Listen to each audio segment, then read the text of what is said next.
Welcome to Between the Brows podcast, presented by Buckventures Outdoors, where the guys talk about hunting, God, and everything in between. We've got a great show for you today, so sit back, enjoy, and let's get right into it.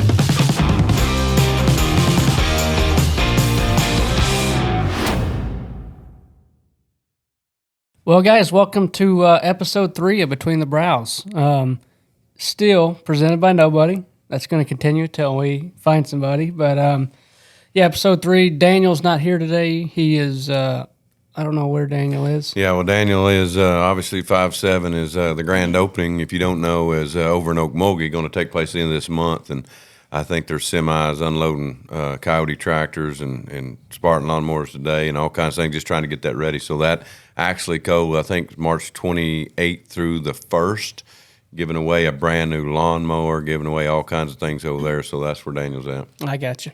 There's a lot going on around here. There's a lot. We've been doing a lot. In the last one we talked about the helicopter hog hunt. We were going on with Anthony and Mike and the guys. Got back from that, and just from my perspective, it was unbelievable. It was one of the coolest things. Even if we shot some hogs, but even if we didn't, just being a part of it, it was pretty sweet. Well, High on the Hog is what it was called, and we got new friends, and we got, for one, I don't know what I was expecting, maybe just going up there and going to get into this old helicopter or whatever, but this was a state-of-the-art helicopter, well over $1 million type deal.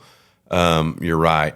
It blew my expectations away. Well, Travis, who's the pilot, he flew in Afghanistan, I believe, back in 2012, and he knew how to fly a helicopter. The first time we went up, obviously none of us had ever been in a helicopter. We didn't know what to expect. We just went for it, and we got up, and we're kind of out in the open, but then we're, these hogs are, I guess, along these creeks, and we're trying to flush them out in these fields. And he gets that helicopter, turns that thing sideways, and is just hovering. We're touching the tops of these cottonwood trees. We're touching the tops. Our feet are touching the tops of these cottonwood trees, and we're all looking at each other like, okay. Well, Is this supposed to happen? You remember that one time I looked at you right off the bat, and we both see the big cottonwood coming up. And, yeah, we're touching our feet on these others, but it's got a 20-foot rise, and I'm just thinking, I hope he sees that. I hope he knows there's another tree coming. But sure enough, he just raised it up. Man, what an unbelievable pilot he was. And he'd give you a shot when them coyotes come out, hogs, whatever. Boy, he'd put them in your lap right there, and it was fun. Well, the first coyote we shot it, you were struggling with the shots, and he had to get you in there about 12 yards, I think, on the run, going about 40. And then you finally hit him. I think his 17th shot. He finally He hit this guy. First shot. And if you don't believe me, I actually got that audio on that hunt. I come out of there first shot, and I wouldn't be saying that if I'd shot 17 to 34 times. Nevertheless, I did shoot 4 coyotes. Mm-hmm. And that's the deal. In all seriousness, it doesn't matter. You just keep pulling that trigger. And man, what a time! And I'll tell you this. I got thinking about it. Think about them farmers up there if they weren't doing this. They can't keep up with them as it is. And, this place up in there, they're just hogs all over the place. It'd be overrun. Fields be destroyed, more than they already are. And so, yeah, I know they appreciate it. But and they're killing hogs by the hundreds. It sounds like week after week, and I remember, that big hog that Anthony killed. We dropped down, we were able to see, and the farmer was coming, and he came right up in the Ranger, helicopters going, and he had the biggest smile on his face. He was just so pumped that we were out there, taking care of the hog problem. Yeah. Well, and I tell you, all that was one thing, but even, just Anthony Randall and Mike Strong, Kyle Neal, and being able to spend that time with them, and man, the fellowship that we had with them, and then just the Christ centeredness of it, being able to share the gospel all week with one another, and or I say all week, it seemed like a week, couple days, but I just think that's what it's all about. That was probably, again, it's all a blast, but put it all together, and that to me was the highlight. Yeah, and Anthony, he kind of, he did his interviews here. He kind of talked about that. The hunt was awesome and all that, but it was more about the fellowship and the camaraderie and sharing the gospel, and Yeah, it was a pretty cool. I mean, it was 2 days long. It felt like it felt like a week, but we packed a lot of stuff in a couple of days. But yeah, High on the Hog. If you're somebody who wants to go shoot hogs out of a helicopter, and I'll say it's not the cheapest thing in the world to do, but Travis has got a unbelievable helicopter. I don't know. It's a I don't know $3, $4, $5 million helicopter. It's a top of the line operation from top to bottom. They provide the guns, the ammo, everything. Well, and the truth of the matter is, if I'm going up like that, I want the top of the line, everything. I want top of the line, the plane, helicopter, and I want top line pilot, and that's what you get out there. And then you get top line hunt too. So, and again, you get 4 buddies together. It ain't that much. No. You can go out there and just tell them that Buckventures sent you, and tell them to give you a deal. I bet he will. Yeah. So yeah, if you're looking to do that, High on the Hog here in Oklahoma, it's pretty incredible. So, I guess we're still in our 20th year anniversary reunion, whatever you want to call it, of Buckventures since 2003. Yeah, it's unbelievable. I mean, just 20 years of literally being able to make a living in the hunting industry, and I'm kind of like Chancey. When I first started, people were laughing at me, and man, God has just brought it along. It hasn't been the easiest, and we still have our times today where it's not easy. But I think we're all committed, and it's been fun. Well, one thing too, we hit on it last time about the old Buckventures intro song, and we got it pulled up today. We got it. I want you to pull up and listen to this. This was. When this started, guys, I was so pumped to have this song, and still I'm not embarrassed of it, but way back in the day, this was the Buckventures song, and we had it for years, and we're actually going to have it some on the show, right, this year? Mm-hmm. Yeah, we're going to try to incorporate it into our intro for this year. So this is the song, I guess was it 2003 when this was made, or 2004-ish, somewhere in there? I think it was 2003. Before we listen to that, Cole, how old were you in 2003? When Buckventures started? I would have been 7. 7? I was 4. Ty, how old were you? I was 2. I was 2. At least you were born. You were born after 2000? Oh, my gosh. Isn't that crazy? I mean, I was only born a little bit before that, but that seems... Gosh. All right, anyway. Here's the Buckventures intro song from back in the day. We look like some rookies. I don't think we do. I think it does. I think we look ridiculous. 3 a.m. we hit the road, off to do another show. With my bow in the back, my gun in the rack, and the camera is ready to go. I'm a tree stand with my cameraman, shooting footage for the Buckventures show. Buckventures Outdoor Show, brought to you by the team that really know. Buckventures Outdoor Show, we'll see you in the woods. Come on, get ready, let's go. Buckventures is brought to you by... Yeah. That's a throwback. Golly. That's phenomenal. Hey, I still getting beat with it right now and ready to roll. Team that really knows. I don't know about that, but Yeah, we're gonna have to incorporate that into the intro for this year somehow. But yeah, so I guess with that, we'll kind of go into today. We're gonna talk a little bit about what we're doing right now this time of year on our farms, getting ready. Deer is on our mind 365, 24/7. So even though at least I'm kind of stuck here in the studio for a while for production stuff, it's the big buck work, as we call it, is about to really kick off for us. So I don't. One of y'all want to? Well, I mean, I just think, and I think all of us here, I mean, we're busy with everything else, but the big buck work is what shoots the big bucks. It's kind of a cliche that everybody talks about that, but it's so true. And we're actually fighting for the time to be able to get out there, but it's something that we have to be intentional about. We have to get out there, and it's the big buck work right now. I know Chancey, we got a lot of ground to till up.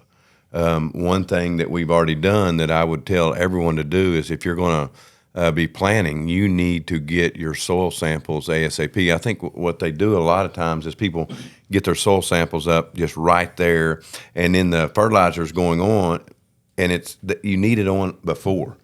You know, it'll help you more the prior that you can get that soil sample and that fertilizer on. It'll help those plots. Yeah, for sure, and especially when you go into the ins and outs of a soil sample and fertilizer and all that good stuff. The first thing that you definitely need to look at is your pH level of the soil.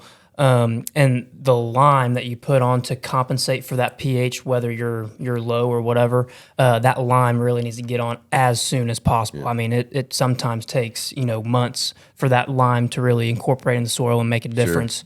Sure. And then obviously your NKP, you just need to get that on as soon as possible. Well, and if you're out there, guys, I'm just going to kind of give you a rundown of me. Is all back in the day, I'd be planting food plots, but I mean, all I would do is go out and till up some ground, maybe spray some weeds, and then try to plant.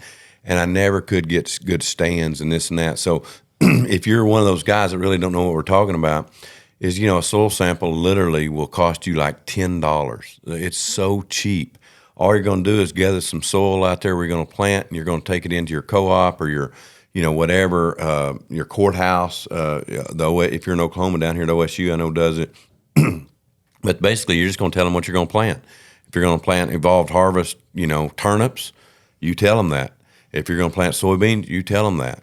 And then they will send it off, and in 7 to 10 days, you'll have, okay, this is what you need to put in that dirt. And exactly what you need, and that's what will make the difference. That's your big start, and then planting it at the right time and that kind of stuff, and getting water on it. But again, these are the big buck work that's got to be going right now. Yeah, and I think some people they'll get a little bit intimidated with soil samples and thinking that they have to read it or anything, but it really is a really simple process, especially if you are able to tell your co-op what you're going to plant. So, for example, if you're going to plant soybeans, if you tell them that you're going to plant soybeans, as soon as that soil sample comes back, it's going to have a lot of analytical mumbo jumbo, but at the bottom, it's going to say you need 15 pounds of the acre of nitrogen, 60 pounds of the acre of your phosphorus, potash, whatever.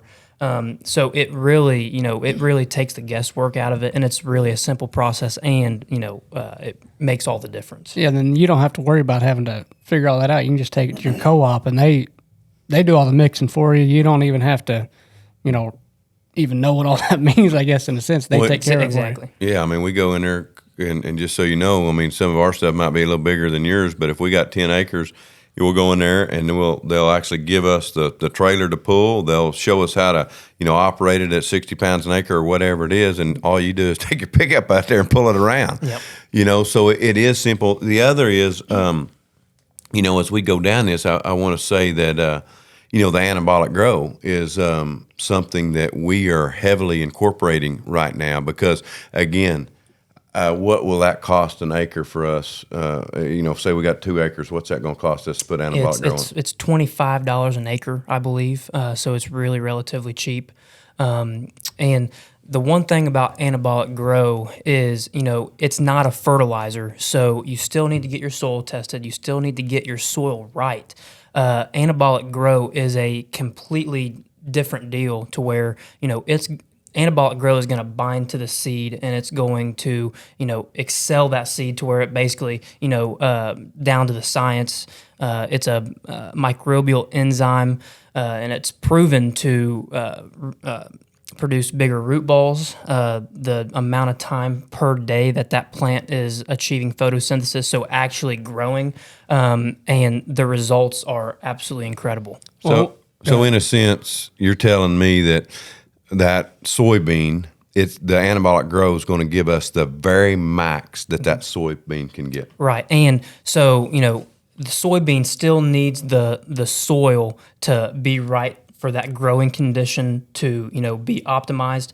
The anabolic grow, it's going to bind on a molecular level, and basically increase the sugar content of it.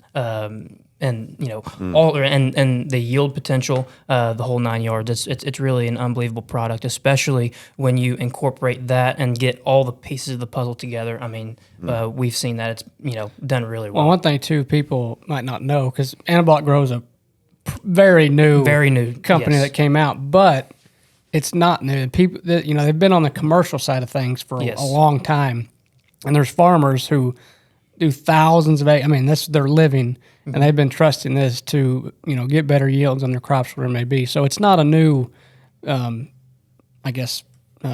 product on the market, Right. but it is in the hunting community because Right. they've shrunk it down to specifically, I guess, for food plots and that kind of stuff. So yeah, it might cost you maybe $100. Depending on what you're doing, $100 to make your food plots twice as good. That's pretty small. Well, I think it goes back to just the details, how we shoot big bucks. It's all, on top of that, we're getting our seed lined out.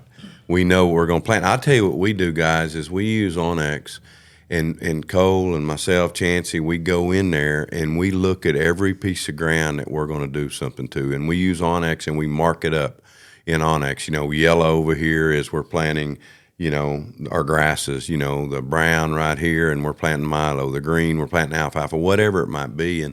And what we do is we get it circled like that, and then we can click on it. Mm-hmm. And you're like, okay, that's 2.1 acres, so we need that much seed.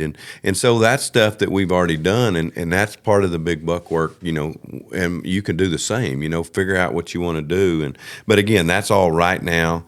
Obviously, guys, we're got shed hunting on our mind as big buck work. That is fun. We're going to pick up big sheds and we'll learn something. But what is key to you guys why we shouldn't be out there? Pressure, moving deer off your place on your neighbors, and I get it's different probably for us here for the people up north. We've kind of talked about this up north. I believe for the most part deer have already dropped, but here we've got cameras out and. Mm-hmm. We got 50, 60, 70% still holding at least one side. Mm-hmm. Well, and I think it's different for different properties. I mean, obviously, if we take some of our properties, the Booner property up there, it's 400 acres, but, the sanctuary there is where we just dying to go in. We would definitely run we might move 75 deer. And so we're going to be careful when that happens and only do it once because we want to kill them later and we don't want to put that pressure on them. Now, again, if we were closer, we could drive around up there and probably not spook them much and probably find some sheds laying here and there. We just haven't been there yet. Right. Yeah. And just so you guys know, I go out of town in 2 weeks, and I think we need to make a pact that's not going to be the trip when I'm out of town. I think we got that scheduled. Yeah, it's already on the calendar. That figures. I tell you who's going to suffer right here is McKinley. Because he's going to be like, gosh darn it, they found the caddy buck. Well, no, because you guys aren't going to go. I already thought of that. I'll say I'm looking forward to it because we do have some deer I look forward to hopefully finding. I think pretty much I feel like we know where they're going to be just because we haven't boogered anything. We haven't put pressure on them. I mean, we talk about like having a state park. I mean, that's kind of what we've created on our farms. Well, and to dig into that, guys, I want to look you in the eye and just look at that. If you've been to even Yellowstone or you've been to some place where you're like, man, that person doesn't let anybody hunt, or, we've all seen those places, those, whatever, and there's just deer out there all the time. There's big bucks. I think there's a place up here in Norman, Oklahoma, you can almost go and you can just get pictures of big bucks all the time. I mean, Jaylee's camera girl used to do that. And again, they've never allowed any hunting. And that is the idea. If you can keep a place like that, and obviously we hunted. I mean, you shot this deer right here there, 180-inch deer there last year. So we're hunting it. 177, whatever. But my point is, and really by doing that, how many deer did we gather through the year? I guarantee that was from pressure from other people. They ended up that caddy buck. He come from a couple of miles away, and he's there. He ain't left since. And again, that is what I think our goal. And even I just makes me smile when we can make those places better and better. But you can too. And I don't care if you're doing 40 acres. Them big bucks, they find those unpressured places. Well, and I think it's also important when first got onto the Booner farm. We went, put that feeder out before season, put the camera on it, and it was almost sad for a little while because, people were on it all the time leading up to us closing, right? Mm-hmm. People were on it all the time. There were cows on it, and, it took a while for that farm to really get good, but we stayed out, and, just in a couple months, the difference was absolutely unbelievable. Well, Chancey's exactly right. They allowed us to take that big veil feeder in there before it closed. We stick it up, and then they're in and out like they had always done. And we're looking at each other like, Jeff, y'all are looking at me, I know, like, why did you buy this? There's no deer on this property. Yeah. And that's what it was. It was pressure. That's all it was. Well, you hear it all the time. Maybe I'm wrong or right, but, obviously people say food is king and this and that, but literally, even if you don't have food or whatever it is, if you don't pressure a property, chances are you're going to have deer on it because they're getting pressured from all over. So, I think our number one goal is obviously we want to have the food to kill deer and that, but the one thing we don't ever want to do is pressure a place because the second you do that, you've lost probably for the most part. So. Well, deer adapt. They adapt to different things, but they adapt to no pressure. When all of a sudden they adapt to knowing, oh, there's 40 acres or 25 acres right here no one messes with. And I'm talking about even guys with your feeders. That's what we're trying to do more and more where, we've looked into even some of these throw feeders that throw in a tube and go down and sit there, but where you're never in there. Hardly ever. And even trail cameras, we're going to do some experimenting this year with them where we're not in there at all. We did some last year, Chancey, with the big batteries. We're starting to figure that out more, but just where you're never in there. Yeah, and there was an interesting study that I've seen going off of deer that have adapted to no pressure and everything. So there was a study. Somebody took a big block of timber, a really high deer density, really high coyote population. They went in and they fenced in like a 20-acre parcel where coyotes couldn't get in, but deer could jump in and out. And within like a couple months, the deer just knew that the coyotes couldn't get into that 20 acres, and the sanctuary that created was, it was crazy. I'm pretty sure we can go back and find exactly the ins and outs of that. And that is a painted picture for you guys, and that's what we do. Even on the Booner 400, or the Wallahatchie, whatever, when we created it way back in the day, is you create that deal. Yeah, you got to hunt it, and you hunt it from the outside in, but you have these sanctuary places, just like we do the Booner. We haven't seen, maybe 40% of the Booner farm? Oh, yeah. We've seen very little of the farm. But because we've hunted it from the outside in, and we've never even stepped foot in these places, and that's what you can do too, guys. And I don't care if it's 40 acres, but if you start doing that, I don't want to just stay on this one thing because I know we could, but just to help you guys out, gosh, sanctuaries mean the world. And again, when we're talking about we're fixing to go shed hunt the Booner and all that, one time. And I'm going to tell you right now, it'll hurt. I'm going to love to go through there and see, but in a sense, it'll hurt me too because I know how many deer we're going to move. And we're going to do it this one time, and then we're done. Oh, and it's not easy because, especially you got a good place to hunt or whatever, and you want to go in and mess around and make sure everything's just right, and you're just hurting your place when you go in and mess with it, and it's not easy to go back to being a disciplined hunter, which we've talked about, and we're not always disciplined. Sometimes we screw up, but that's the difference between, I feel like, having a good farm and a bad farm is being disciplined. And well, I think it means that you have to make those decisions beforehand. You got to make the decisions that we're not going to, you hang this set and you say this is a west wind and a northwest wind, and that's it. You make that decision then. You don't hang it and then go, oh, I think I can get by because I really want to go in there today. I've been there. I screwed up on all lead back here. Had him at 71 yards. I shouldn't have been in the stand, but I was trying to get lucky in a sense. I wanted to be there. But letting that wind dictate, and a lot of times you got to make those decisions before, and then you got to, it's just like that sanctuary on the Booner farm. We're going to look at it here in, a couple weeks, whatever it is, when Chancey's gone. And, but, I don't know if we can even hunt it, Cole. I might hang a set in there just for the rut, and we put that rule on that stand. You can only go in here during the rut. Yeah, and we still probably won't hunt. We hang stands like that all the time. We hang these rut stands. We'll go in here, November sometime, and then it gets to November, we're like, dang, I don't think we should go in there. I think we're gonna screw it up. which is, again, yeah, the Booner farm, I don't know. I think there's so many deer. I don't think there's any way to even to get by it. Yeah, there's no telling what's laying on that farm in that section. I mean, probably upwards of 100 deer. Now the one thing that we are fixing to do is we have got a plan on Onyx, and we're going, and if you can, Cole, at some point maybe we can even show the viewers that map, but of the new sanctuary we're creating with grass, another sanctuary area, which just means a huge bedding area that we'll stay out of. So anyway, I know we're harping on this, but I do love to teach, and most of this teaching comes from the back end of making a lot of mistakes on my end. And again, we still make them, but we really do try to come together with a plan. And guys, I want you to know this. We've been talking about the Booner farm, which is 400 acres, but we have that same plan on our 75-acre farm.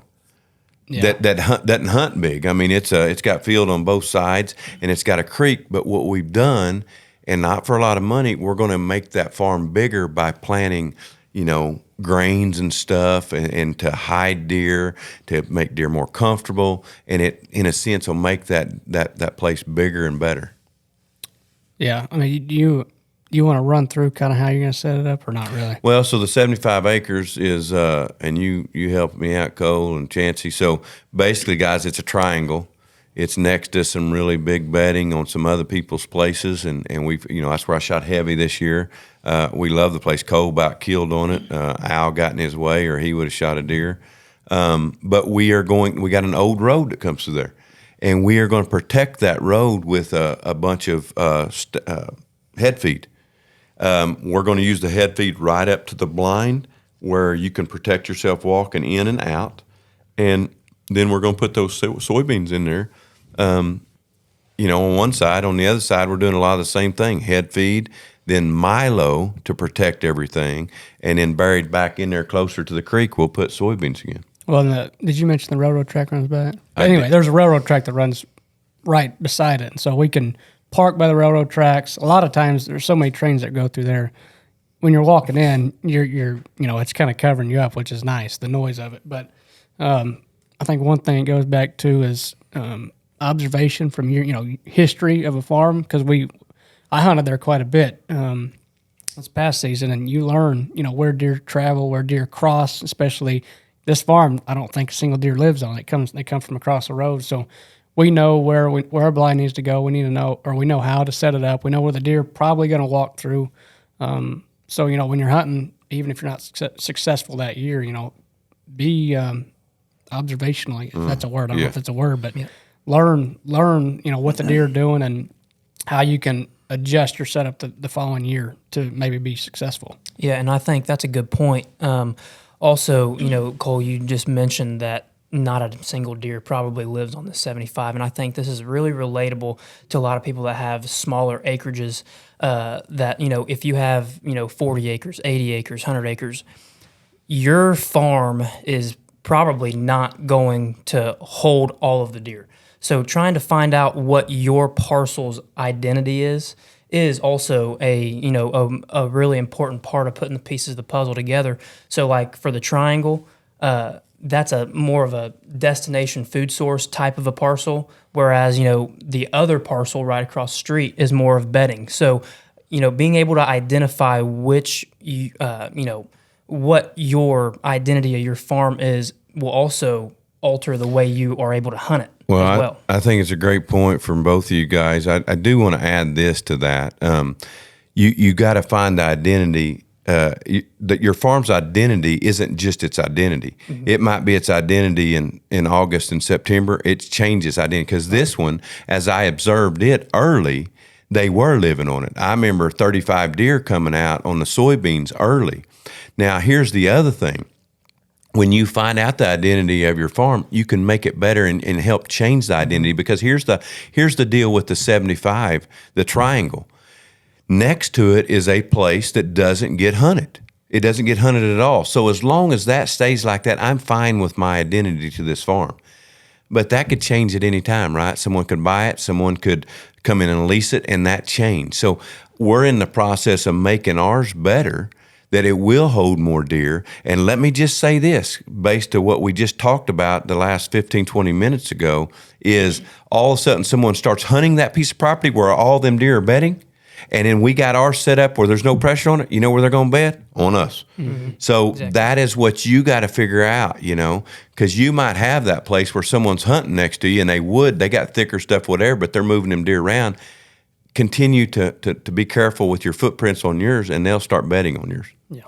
And one thing too that we've probably talked about, we're still feeding. We still got Big and Jay out. We still got feeders with corn going.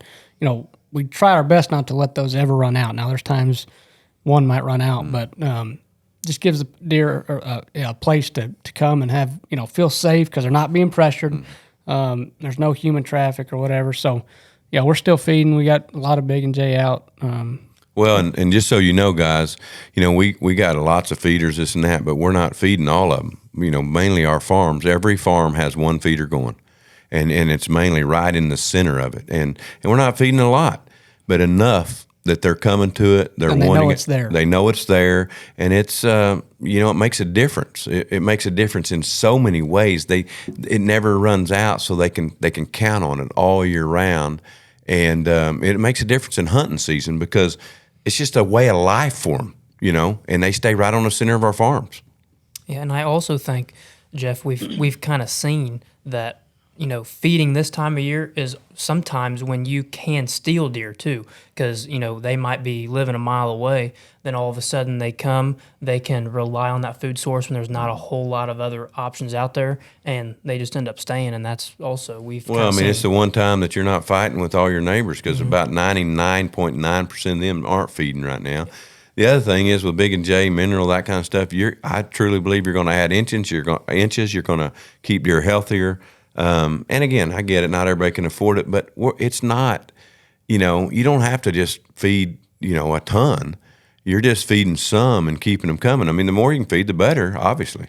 Our feeders are feeding 4 seconds, 5. I don't know. The spin feeders. Yeah, they're not very much. Veils. Yeah, the veils. The veils are like 6 seconds. I think. So again, not a whole lot, just enough to that keep them coming back. Equates to probably 8 to 10 pounds a day, maybe. Yeah. So maybe 8 pounds a day. It lasts a while, but it's still there. They're still coming to it. Still, can rely on that food source. So, what else? Well, I guess y'all got down here. Or I guess we mentioned it last week. High fence versus low fence. That with the fact, guys, of we talked about a lot with what I've gotten over the years, and I know you guys are on the same end of it now, is that people are upset at times that they got to hunt something for free all these years. I used to be able to hunt this for free, but now, and you'll even hear people talk about it, and they're kind of upset with the farmer, or maybe it's even upset with a relative that they had that they used to be able to get to hunt for free, but now they can't because these leasers have come in, or somebody come in and bought the ground, and again, so these are things to discuss. Let's start with the high fence versus low fence. Well, I think we can all agree. Our opinion is if you want to hunt high fence, great. That's awesome. One thing that bothers me, and I don't know if it bothers y'all, is people who hunt high fence. And to me personally, I don't care if it's a 10-acre high fence or a 10,000-acre high fence. It's high fence. Don't act like you just went out and shot a wild animal. Maybe I'm wrong. I just don't feel that's right. I mean, we have deer in Oklahoma that have traveled 13, 15 miles. I think you'll have them on different cameras. If a deer at some point can be stopped by a fence, it's high fence, and Well, here's my deal even further than that. I don't care if you argue that deer is a wild animal if you're saying it's high fence. If you're like, I'm hunting a high fence, but it's 10,000 acres, and I believe this deer is da-da-da. Okay, at least you acknowledged it's high fence. Mm-hmm. My bigger argument is that, I shot this 210-inch deer, and then, you won't even tell anybody where it's at because you don't want no one to know, and you've shot him in high fence, and you know what I mean? This junk is, for one, it's hard to like anyone that's a liar, and that, to me, that's lying. Again, if you want to go hunt high fence and shoot a 220, I'll literally say, man, that's awesome. You hunted high fence, I don't care. You owned it. That's not my problem.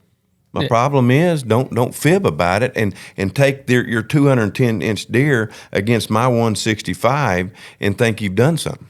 Well, I guess another argument is typically when you go into hunting a high fence ranch, there's probably a couple 200-inch deer running around. Now, we haven't had a 200-inch deer to hunt since 2014. I guess Daniel's Freak. Well, our 197, y'all were on close enough. So finding a 200-inch deer now, people in Iowa, they seem to be doing it every day.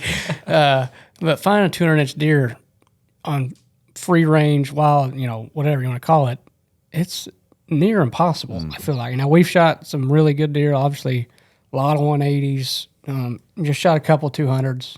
But y'all been doing this for 20-something years, and you finally shot a couple. But yeah, to me, it's just a different game. And again, we have nothing against it, but don't act like you. Well, that's my argument. Is hey, just own it. I mean, Keith Warren, that guy's awesome. That's what he does. It's so cool. But then you take somebody like Mark Drury or these guys that are busting their butt. They've been doing it for years and years and years, and they're having to find them. They're having to compete with neighbors shooting them this and that, and they're shooting them. That's awesome. But then there's some, like I said, they got their deal up above their office, and they're telling a story of this deer, and that's the deal that just flies all over me. Yeah. Well, it's pretty. You see it all the time. Even we get it. Is you shoot a big deer, and the first thing people say is, "Well, that's a high fence deer. You shot that deer at a high fence." Well, no, we've created places, these sanctuary farms, whatever you want to call them, that we don't pressure them. We do our best to help these deer reach their potential. We don't hunt them unless they're old enough. But yeah, you see people, man, that's a high fence deer. And you're like, no, it's a lot of hard work, some money probably involved in it, and sweat equity. So well, and like I said, I think the goal is, as hunters, that we need to promote hunting. And I would say anybody, I mean, high fence hunting is hunting. I mean, it's a form of hunting. People get to go do it. It's people that, maybe they got some money and they got 3 days and they can go hunt that. And that's awesome. I mean, but again, as long as you're talking about it, you're telling them for what it is, but not hurting one another, not pointing a finger that, oh, you use a crossbow, that's cheating. I use a real bow, or I can't believe you would use a rifle or whatever. And that is what's hurt hunting. And again, right back to the high fence, low fence. I mean, that's hurting hunting. I mean, we just need to get along. But again, I'm not one to go and not call somebody out that is lying. Yeah, don't be a liar. Yeah. If you're hunting high fence, just tell us. We're pumped for you. You shot a 220, awesome. You shot a 300, awesome. 500. They got 500s now. I do have a problem with some of that stuff. You see those deer, they can't even hardly lift their head up. Which we won't get into that, but that bothers me a little bit. But anyway, so another thing we get accused of is mainly Jeff. Well, we're just kind of under the umbrella of that is you made either the price of land go up, or people don't get to hunt for free now because you came in and you paid $7 an acre or whatever it was.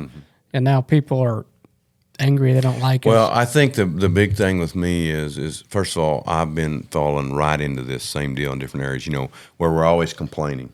You're complaining about this. Well, that guy got that, or this guy got that, and I've been that guy many times of just complaining. And the Bible tells us to be content where we're at. It tells us to count our blessings each day. And one thing that has come up is that, and like I said, it's not even towards me a lot of times. I see even friends of mine to say, well, yeah, such and such, their folks sowed the ground, and now these people won't let me hunt, or, now their kids hunting it and they won't let me hunt, and they're mad. And, I used to get to hunt that for free, and now you guys at lease or somebody bought it and they're upset. And I mean, I think we all need to, if we've ever hunted ground free, we need to count that as a blessing. What a blessing it was, because nothing is free. if you've hunted somebody's ground for nothing, they've paid taxes on it. They've done this, they've done that, and it's not free. So what a blessing that we got to hunt some stuff free for a while. And then the other is it's just not there now. I mean, we shouldn't be upset with someone that they're working hard and they got a little money to lease this place because it's really good. And yeah, you've shot several deer off of it in the past when you were a kid, and it sucks in a way. You can't hunt it no more. But I just don't think that anybody should be mad at someone over that because it never was free. Yeah, you can't fault somebody for wanting to have somebody pay to hunt their land. I mean, it's their land. First of all, they can do whatever they want with it. But yeah, nothing, like we said, nothing's free. Nothing is, somebody's paying for it in some way. We can get political on this too. Somebody's always paying for it when it comes to hunting land. So, and it should be a blessing. Obviously, if you love hunting enough, you should be okay, if you have the means to bless somebody who's going to let you come hunt their land. I feel like that's a blessing to them or to you that you get to hunt. So I feel like in your heart you should want to bless the people who are allowing you the opportunity to come hunt your land because it's a gift. And you got people like Seek One, they're going and they got a deal figured out. I mean, I believe they're working to do whatever they can for these people. And again, back to they're doing something for them, and there's ways of doing that. There's ways of going and helping someone out and helping them build fence and this and that and gaining that permission. And again, but it boils back to work again. It boils back to, somebody works their tail end off. Maybe they caught a break and they got a little money and they can lease something or buy something. Or maybe it's this guy right here that don't have any money, but he's worked his tail end off to go, first of all, go knock on this door and say, hey, man, can I help you here and here and here? And you help them here, here, and here, and then you gain permission. But see, it took effort. It took work, not just, well, they ain't letting me hunt no more. And I just think it's something that we all need to look at ourselves and say, quit complaining, all of us, for one. I mean, it's real bad too. And even for Christians, I for sure point at ourselves to say, don't be that guy. We're to be set apart and to be holy as Christ is holy. And that means that we need to look different. That means we got to prepare ourselves different and not fall in that trap of, it's doomsday every day and, oh, poor, pitiful me, because I think we can all fall into that. Yeah. And back in Indiana, all my farms were all permission.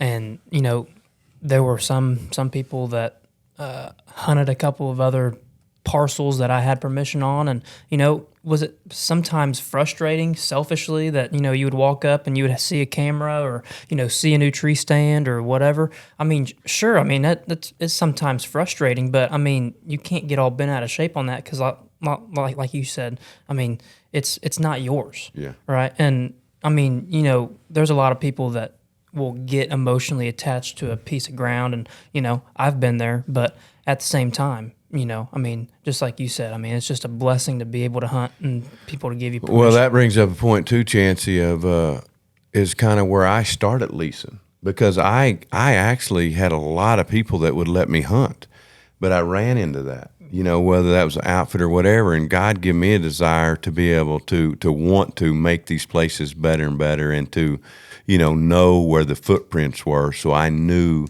my challenge of getting on the biggest buck, and I knew that if I wasn't going to shoot him, it would probably be my own fault and not, that Uncle Joe was in there yesterday with a bad wind. And that was what challenged me to work even harder to have my own properties. And again, it's to each its own. But again, my message is that, we shouldn't be upset with other people because they took our hunting right away. No matter what, if it's their ground, I mean, we should just thank them and say, you know what, thank you so much for allowing me to hunt all these years. I've had incredible memories there. I shot some great deer. Thank you so much. Is there anything I can do for you for that? And that should be, and again, I'm pointing to myself at times too, because, I've been on the end of that where I'm like, I can't believe they did this, but it's their ground, Yep. What else? Well, so I think what we're fixing to do is we're fixing to move tractors and get them up there and start tilling. That's one thing that doesn't bother the deers. We can get them tractors up there, get them going. We got a lot of cleanup on the booner, a lot of electric fence to move. we're going to actually get some machinery up and maybe build some ponds and different things. And I'll tell you guys know this about me, and I think you are falling right into the same trap as a lot of this that we could get by without doing, but it's just stuff you love to do to make that property a little bit better, whatever that might be. Yep, exactly. Yeah, we're going to be doing a lot of switchgrass this year, so we're going to probably learn some stuff, and probably good, bad, indifferent, whatever. Test some things out, see what kind of works. Mm-hmm. But the idea of the switchgrass on the Booner farm is in that northeast corner or northwest corner, I guess. There's basically just a big hole. Where it's just old pasture kind of bumped up against the road, and there's 80 acres that's not doing anything for the wildlife. There's no food value, no cover value, so we're just going to plant some switchgrass and maybe in some strips of early successional, just old field growth, strategically in strips, just to try to create some value in that and try to maximize every inch of the property. That's just kind of what we're trying to do with the switchgrass. Well, if Jeff would just buy 1,500 cedar trees, we could just go plant them all and just give them, they could bed wherever they wanted. Them farmers would probably run me out of Harper County if I brought in 1,500 cedar trees. Probably wouldn't like you. Cedar trees are good for a deer hunter in times, but not so good for everybody else also. Well, and I would just encourage everyone. I mean, just count it a blessing that we do get to hunt. That, and there's great public ground out. I mean, around Woodward, Oklahoma, not far from a lot of our Oklahoma stuff. There's some great stuff there. I mean, Oklahoma's got good, and I know Iowa and different places got great stuff like that. So, again, maybe you're like, well, I don't have a place to go, but effort, I'll get you a long ways, because I know of places right now that you could go and shoot big deer in the state of Oklahoma for sure with a rifle, bow, muzzleloader, whatever, and it's all public. Yep. Well, too, people, I mean, if you are, obviously we're not shed hunting yet, but if you are, send us some pictures, show us, especially if you find a big one, send us a pic, drop us a pin exactly where it's at. Mm-hmm. We'll come look at it for you. But is that good on? Yeah, we can talk about the Woodsman a little bit. Yeah. That's the big elephant in the room of what we got going on right now is preparing for our big annual pro staff summit. Yeah, so we've got 300 pro staff. Again, we've talked about this before, around the country, and our meeting is at the end of April. Mm-hmm. And Chancey has the fun part of helping put it all together. We got obviously all our sponsors come in. We give away $150,000 worth of stuff that Friday night. So getting all that gathered He up. said that right, if you're wondering. $150,000 worth of stuff. Could be more. We got to pick winners. We're going through footage for, the Woodsman's now on Sportsman Channel. But one thing is we're still accepting applications for new ones, new people who want to be on the pro staff. I don't know. Do we have a deadline on that or not? No, we don't really have a deadline on it, but I mean, you got seriously Chancey at bvotv.com. Mm-hmm. You got Noel at bvotv.com. You guys are kind of heading that up, you and Noel Gandy. And it's an opportunity, guys. If you want an opportunity to be part of our pro staff, where we'll have 3 full days of teaching, eating, fun, long-range shooting right here in Sparks, Oklahoma. We got lodging. We got it all for you. We got people, I mean, you said maybe coming from possibly. We got all sponsors come. There's lots of stuff going on, and we are accepting your application. So it is on www.bvotv.com, mm-hmm. and you can go in there and look at that. And we won't say too much, but there's a couple things we're giving away that's pretty sweet. There's more than a couple that I heard of. Actually more than one of them might be Kansas. I mean, Kansas Hunt? Maybe Kansas Hunt? I have no idea. I don't know. But no, and if anybody out there is interested in coming out checking us out, like Jeff said, bvotv.com under the Woodsman tab. There's an application. Just fill it out, and then somebody will get in touch with you. Maybe we can put that link in the show notes or something too. Yeah. When that's April 27th, 28th, 29th, right here by Chandler, Oklahoma, and you have to be part of the pro staff. You have to come, correct? Yeah, it's mandatory for first year guys. That way they can come in and kind of see what we're all about, kind of what we got going on. Yep. Yeah. And so with that, the Woodsman is actually starting on Sportsman's Channel, probably around July 1st on Wednesday night. Yep. You will actually get to see a lot of these pro staff guys. And I'm going to tell you, going through some of this footage, man, we got some killer stories for sure. I mean, there's some big deer that died, some great hunts, but just the stories alone, a lot of them will give you chills. Yep. What y'all done with that? Because I'm just gonna plug just tell people. Well, before you do that, I do want to look everybody in the eye. I just want you guys to know the Woodsman, what a opportunity we have to be able to serve you guys, and that's kind of our motto. If you're learning, is to serve first, then hunt, and to be able to pray with you guys and to have you guys praying for us, and it's just been an honor. And we're just getting started. So. Yeah, this is the 5th year. This is the 5th year we've had it. Yep. So, and it's just going to keep growing, Lord willing. Yep. But yeah, I guess that's all we got today, guys. If you enjoy it, be sure to follow us on our social channels. We got Instagram, Facebook, Twitter. We have TikTok, but I don't really get on TikTok. But follow us there. We got apparel for sale on our website. We actually got new stuff coming pretty soon. I think that's coming pretty soon. Yeah, make sure you go to our YouTube too. I mean, we need YouTube. all that, and we got lots of hunts over there you guys can go look at, and there's be more coming. And the plan, if we can pull it off, is all this big buck work that we're talking about, we're going to film it and put it together, have it on our YouTube just to show the process of what we do and, how we try to be successful year in and year out. So I just wanted to do this one time. So which one do you want? Which one? Did it not work? Oh, I got it muted. Which one do you want? I don't know. You want right Michael here. Scott? Yeah, that's good. No! God, please, no! No! No! No! He's been wanting to do that the whole show. Best show of all time. Yeah, so. Well, guys, thanks for listening. Episode 3, Between the Brows. If you want to pay us money to be this presenting sponsor, just let us know. But until then, remember, as we always say, shoot by sight and walk by faith.